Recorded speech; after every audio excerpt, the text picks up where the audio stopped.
Okay, I have to admit, I was so freaking excited when I found this. I didn't know this existed. So this is a book called Skeeters. I kid you not. In the 1990s, there was a really bad movie. I think it was called Mosquito or something. And this is, I read it. I was like, okay, let's see what this is. See if it's as ridiculous as the original movie. It absolutely is. This is in, we've done bad comic beatdowns before, of course. This We is have. a show. Yeah. And it's always been bad because woke this and SJW this or things like that. Mhm. Very rarely have we been able to come across a bad comic book. And rarer still have we come across a bad comic book that is so much fun as we're about to see here. Or at least in my, maybe I was just giggling and laughing at nothing. We're going to find out because I think this is just a joy to me. I read it. I was like, oh my gosh. Because I'm coming in blind. He was just like, "Do you want to do a bad comic beatdown about this B movie thing I found?" And it was like, "Yeah, sure, why not?" Yeah, I mean, it really does read like a B movie. Hey, Matanui, what's up, Jay? How you doing in the comments? I think a lot of our audience right now is checking out the best comics of the week over at Geeky Puppet Show. Okay, it's usually their time, but man, I've got to tell you, I had a blast with this thing. It is not good. but it's fun. At least it was in my book because it has so many cliches. But is it trying to be the kind of B movie so bad it's good kind of thing? I would have to say, trying to be that, then it's succeeding. This is the cover. This is the cover A. A giant mosquito with its I don't know, pincer. What do you call those? Into the ground of a city during a seafood festival. This is, God, I mean, I would have to think they know what they're doing, right? So anywho, the next one, you got a giant mosquito over a bloodied van. This is Kelly Williams and Bob France. It was released by Mad Cave. All righty, here we go. Once again, and the way we do this is I'm going to read through it. If you have a comment, go on ahead. If you guys in the comments have a comment, I'll read them off as well. Super chats are not necessary, but they are most definitely welcome. Now, as a person who lives in Florida, we're very much used to our mosquitoes. Thank you very much. As a matter of fact, I think there was this one virus going around last year, you know, because Florida needs that, right? Florida, America's Australia. All right, so it says, welcome to Kankakee, Virginia. Even the name sounds like something you'd catch from the football team's captain after screwing his brains out on prom night. You know what? I did, in fact, catch Kankakee by screwing the football captain. That was a weird day. But he paid up, and that's the most important thing. The most interesting thing that happened to the city occurred in the 1970s when the government built a fancy pants research facility. They have to be joking about this, right? But we still don't have an Applebee's. Oh, by the way, not in Virginia, but yes, thankfully we do have an Applebee's, and I can tell you exactly how to get thrown out of one. I think this is intentional. This has to be. They have to be aping this kind of like B movie aesthetic on purpose. I know. I want like just a bump music going through the entire thing. The two things I hate the most about this suckhole: the gossipy, highfalutin blue bloods and the gat and mosquitoes. My name is Carla McCord. I've been stuck here for all of 27 miserable years of my mundane life. I'm the sheriff of a shitty town where nothing happens, and we see a bzzz as everything is going around the lights of the sign that says Kankakee Seafood Festival, Friday 6 through 9. And by the way, this is a true fact. If you guys are not familiar with gnats and mosquitoes and all that kind of stuff, I had my bedroom light on when I first started my channel. I have my bedroom light on and a fan in the window because for some reason the air condition didn't go into my room. And as I'm sitting there, a swarm of mosquitoes flew in front of my fan and got blasted right into my face. I recommend this to anybody, by the way. It is a way for protein. So we cut to a guy screaming, "Oh my God!" Fancy Pants Research Facility at 12:51 a.m. The man's running around all over his face. "Please help me, help me." "What the happened?" says the black guy. "I don't know. There was some sort of power surge. Shouldn't the fail-safes prevent an incident like this?" And the other scientist yells, "The surge came from outside our system. We weren't prepared." We cut to the room where mosquitoes are swarming everybody out of a big old giant alien egg, it looks like. It resulted in almost total failure of the containment field. We're currently at 4% power, the black dude says. And by the way, I'm calling him the black dude because this guy is absolutely the black dude. Yeah, it's the trope. Everyone knows the black guy dies second. Oh, not this one. Not this one. He's not that black. And by the way, that is not a good trope because name the horror film the black guy dies in first. I'm waiting, and I will wait forever because that does not happen. It doesn't happen. So the black guy says, "How soon can we have the field back online?" The scientist, "Oh, working on it now, sir. But first we have to help." And the black guy draws a gun because, black guy. "Get your goddamn hands off that door. I can't sit here and watch him die. We've got to get him out of there." "That's a negative. I won't allow further breach." "What are you going to do? Shoot me?" And how does he do this, by the way? He's got doing that little chick chick, but don't you have to like cock it with your other hand? Maybe he's just that good at cocking it. And yeah, it just okay. But there you go. The click is to warn the guy without hesitation. "Shit, okay. And the Asian scientist like, "Field will be restored in 30 seconds. I just need to," what the? And we see good to know Sergeant Dokes from Dexter got a government promotion. There you go. And then you see another blood swarm. This woman's all swollen up at the window. "Help me." And we hear and we see a gigantic mosquito on her. "Please." And then splash. I love the sound effects. This is like Batman 1966 level sound effects. It's freaking awesome. I'm thinking more Hammer horror territory or like Them, but yeah. And then I had to put this on the thumbnail. "Look at the size of that thing. Growth is expected after feeding." Not that fucking big, okay? I've seen it. It's okay. "Those things are slaughtering our colleagues. How are you so calm? You're head of security. Shouldn't you been..." "Don't tell me what my job is. I'm here to assess the situation and come up with a solution." All he's done so far is pull a gun on somebody. What were you saying? Again, this guy really reminds me of Sergeant Dokes from Dexter. So the Asian lady, the containment field is back online, and we see the alien egg. We hear "Tharoom." I guess that's the energy coming back. "Release the uranium hexafluoride on my mark." But the field is up. We could get in there to give them medical attention. We could say, "They're already dead. It's too late." "No, these are my coworkers, my friends. I can't leave them in there like this." The scientist says he runs for the door, and the black guy shoots him. "You shot me." Yes, that is in fact what happened. You saw the bang. Correct. You were there, yeah. "Oh God, I'm gonna die." "Believe me, you'd be already dead if I wanted to kill you. Now release the uranium hexafluoride." "I'm shot in my freaking artery." You shot him without intending to kill him. What? Oh, but if you look, you shot him in the thigh. Oh, there's okay. Major Never mind. arteries there, so this dude's dead. So the Asian lady says, "Yes, sir," and they release a chemical, and it is supposedly killing all the mosquitoes. And we hear sirens. The black guy says, the black guy just puts this is a thing now in movies, right? Everybody's psychic. He's not even like in the ear. "Okay, just get the cleanup team in here." And who's he talking to?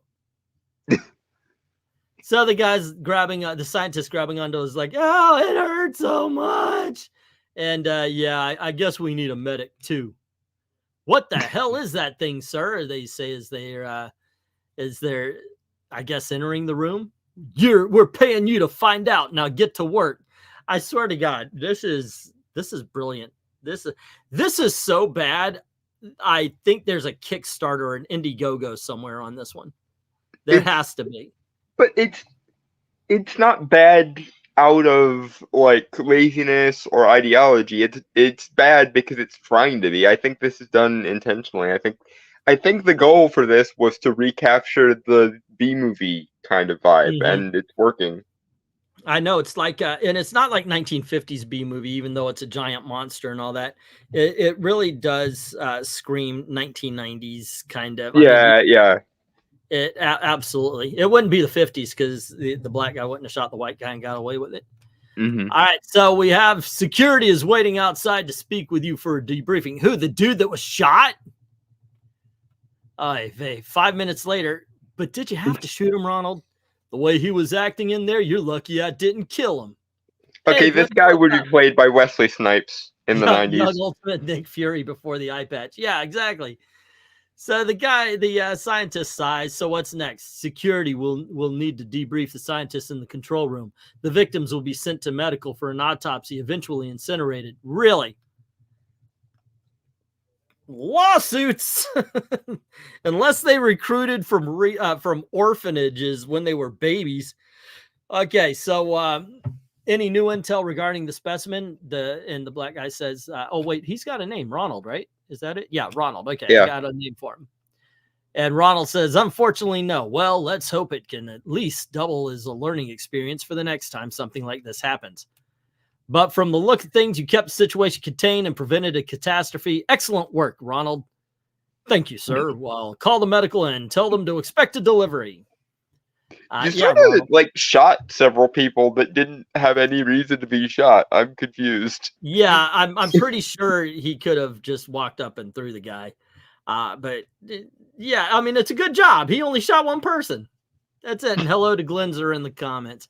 So we cut to Virginia State Route 317 at 3:21 a.m. And we have a young gentleman singing along with the radio. His bodies are in the back. Dead. Oh yeah, dead body. Well, generally. No, I mean he is officially dead. Most definitely. So he's speeding along and he goes past a speed trap, and the cop gets onto him. Here we go. And she puts on the lights. Oh, by the way, it is a she. This is the narrator from the beginning. And he's like, crap. And we start to see that one of them starts getting a hard on right here. Okay, so the sheriff pulls the van over, clicks in her little computer. Of course, another lab rat. Just once, I'd like one of these vans to be a drug runner, something interesting. And she asks him for license and registration. He gives it to her, and he says, "Sure, lady." She says, "That's Sheriff McCord." And she's like, "All righty, Charles, where are you going in such a hurry?" And he's telling her where he's going. She says, they're basically talking stuff. Okay. "You're the fifth vehicle from the center I've pulled over this month. Can y'all do me a favor and stay a little closer to the speed limit?" And as they're talking, we see a whole bunch of bumping in the bags. "Would hate for one of y'all to get hurt because you were driving like loons on these back roads. I'm going to let you off with a warning," she says, "but do me a favor and tell the fellas at the Sands lab to slow down." He says, "I sure will, fucking redneck." And she goes, "Hey, Chuck, guess what?" And we see that the mosquitoes are escaping the body bags. "This redneck changed her mind. Now I'm giving you a ticket for reckless driving." And as we see them escaping the bags, she says, "And if you mouth off again, I'll impound your van. How's that sound, Chuck?" And Chuck drives off. "Fucking hillbilly swamp rat." And the mosquitoes start crashing into the windows. And we slaughter the beasts and devour their bones, he says as he's singing along. And we see the mosquitoes heading towards him. He feels them hit the seat. The fuck? And something happens to make him screech. Drives into the swamp and crashes. Oh, by the way, that close. Usually swamps aren't that deep. You cannot hide a car in a swamp. Just don't try it. I mean, sometimes the mud will help it suck under, but you're really, it's better just to keep the bodies open, because then the gators and other animals can get to them, which will usually hide whatever crime you have committed to the bodies. I mean, I know they're doing an accident here, but if you're ever in a swamp trying to get rid of a body, never in a vehicle. Don't put them in a box or anything. Hey, tie a ham, not without the bone or something, like that. Get the meat, get the smell driving in. That's fine. But don't do this, because it's not deep enough for cars to sink. Trust me. And this has been The More You Know with Florida Man. All right. So we see the mosquitoes flying all over. By the way, they wouldn't all go in the same area, but I guess some of them would. Some of them would be, oh, okay, but it would be more of a... But okay, we got a huge swarm of mosquitoes flying, and they are bloodied because the water... That just occurred to me. They swam up through water. Well, I know, like... It shouldn't that screw up their flight patterns? Yeah, well, I don't think they could survive in water. I know their pupae can survive, and because that's where they're bred at, but I don't think mosquitoes can mosquitoes Well, swim? I don't think so. I'm willing to believe they're more durable because of whatever weird mutation nonsense Okay, yeah, is we going could on. point to chemicals and all that kind of stuff. I'm just questioning they shouldn't be able to fly anymore if their wings are wet. Yeah. Okay. Special comic books mosquitoes. So we're out at a farm, and the farmer's like, "Attaboy, Bradley," talking to his dog. "We're gonna stop that rat from eating my maters. What you got over there, boy?" The dog starts barking. "What the hell is that?" And we see whatever that is. Is that a body? That looks like a mosquito and a body. Mm-hmm. Sweet baby Jesus in a straw Christ crib. "What now, boy?" And the mosquitoes hit the old man, knocking him over. We see a bloodied shotgun. "Ah, no! I'm telling you, dude, it was early." And we cut to Industrial Park off Route 317, 6:27 a.m. "Get the hell out of here. I'm telling you, JJ, I got my sources. Those websites talking about a fake virus and a flat earth are unreliable sources, Lewis. I don't roll with those fools. I'm an OG conspiracy theorist. I don't even know what that means." Okay, well done. Well done, comic. Genuinely got me there. "I don't even know what that means. Oh, shit like aliens, energy vampires, shadow people, cryptozoology and cryptozoology, studying creatures like Sasquatch, Chupacabra, the Loch Ness Monster, and the motherfucking Mothman. How are you studying shit that isn't real? In secret, dude. The Illuminati guards the true info." Okay, this is officially my favorite character in this comic. And he says, "Get in the fucking van, weirdo." I told you this comic is awesome, isn't it? It literally is it is built for a bad comic beatdown, because it's just fun. But given that recapturing the B movie from the 80s and 90s aesthetic is what it's trying to do, it's incredibly well written, and the dialogue is snappy. This does sound like things characters would say in something like that, and it's just cheesy enough to get the chuckles out of you. So it's what we're missing is a group of friends that never would be friends, but that's more slasher movie. Yeah, the cast of Cabin in the Woods need to show up at some point. Yep. "I'm telling you, man, all that dope you're smoking is mixing with these chemicals we're always around. It's rotting your brain. Shit. This ganja is what opened my eyes wide, my dude." And they start driving off. We hear a honking of a horn for some reason. "Hey, Sheriff, you there? Go ahead, Jim. Got a call from Thompson residence. You need to check it out. I'll head on over." Now, she is, by the way, the night shift. I know how graveyard shifts. If she was there that late or maybe that early, like at 3 o'clock, she's off work already. But anywho, she'd be pissed. Yeah. Thompson residence, 6:45. We see her walking around with an old man. On her morning walking around the grounds, Ms. Thomas found this. Glad I skipped breakfast. And we see a whole bunch of squirrels that have been emaciated. But a week or two into decomposition. decomposition, if I want to say it properly. Miss Thompson found this today, but it wasn't there yesterday. I'd like to talk with her. Maybe she's confused. She's not here. She's at a tennis lesson right now. Figures. All right, well, I'll take some photos. Let's see if we can figure out what this is. And Jim, I'm going to text you some. Okay, so she's on her thingamajigger here. That's what I said, Glenzer. Say what? Oh, Glenzer just made a full moon reference. That's what I said when you were explaining this to me. Yeah, this comic is petitioning a contract with Full Moon Pictures. You know, your mouth, God's ears. I would love to see this as a. I want to watch that mosquito movie again because it was horrible. But yes, exactly. That's why I wanted to do this, is because it is so bad, but it's fun bad. And like you said, it may be done on purpose. I might send a little message asking if we could talk to them or something. That might be fun. I think it is, because the art is so heavily like stylized and like gory in that B movie sort of way. So I don't think they couldn't have done this by accident. It has to have been intentional. Yeah, maybe so. Maybe so. Okay, so Jim, I'm gonna text you some photos of some squirrel jerky at the Thompson place. Shoot them over to the vet. See if she could give us some answers. I'll be back at the station soon. And we hear sounds good, boss. George Johnson's residence, 745. Come here, Bradley. Where's your old man? The stoner says. George, he's out fishing or something. We don't need to talk to him anyway. All we got to do is check traps over by the barn. Hey, something's got him spooked. And he's got blood all over his paws, the man says as he's holding the dog's foot. Come on, Lois. We don't have time to mess around with a dog. He probably fought a raccoon or something. But we got shit to do. And the dog's going crazy. I don't know, man. I've got a bad feeling about all this. You're just paranoid from all that weed you're smoking. That shit is turning your mind to mush.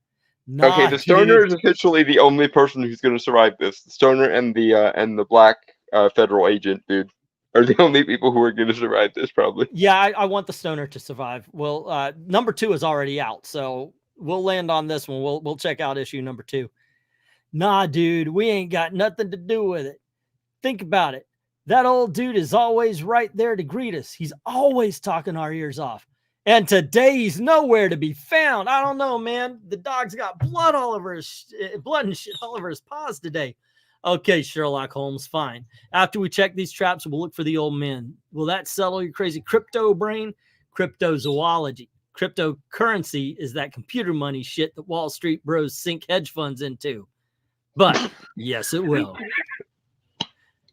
And we hear, the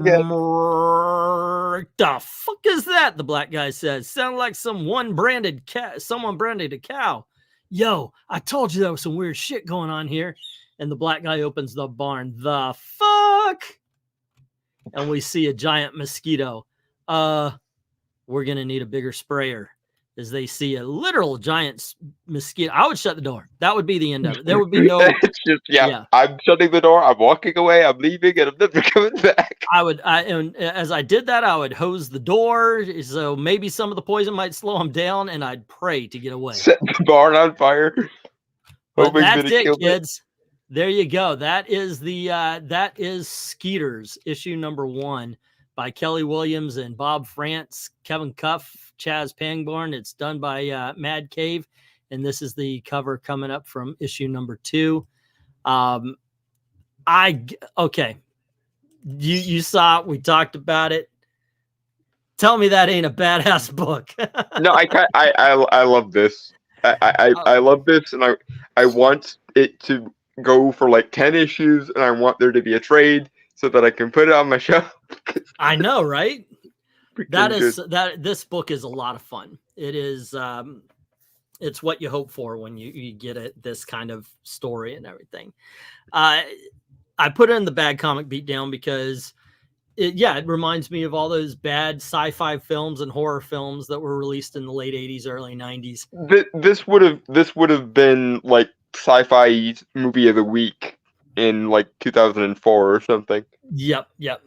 So by all means, guys, let us know what you thought. I love this. we didn't have big numbers for people watching this one. If you're watching and you've made it to the end here, let us know through hitting the like button, the comments, the whole 9 yards, if you would like us to continue this, if you would like to see Skeeter issue number 2. That's the only way we know if you actually like something, is by the numbers. That's it. All right. But that being said, thank you very much for hanging out with us. If you don't mind doing all of the clicking and the liking, commenting and such, please do so. Don't forget to go on over to Ko-Fi, drop $1 in the till if you like our content into the tip jar, or commission a video. Let us know what kind of bad comic you would like us to take down next. Thank you to Dalton for joining with the comments. And as always, thank you very, very much for watching. Have a good night, kids. Cheers, guys. That was fun.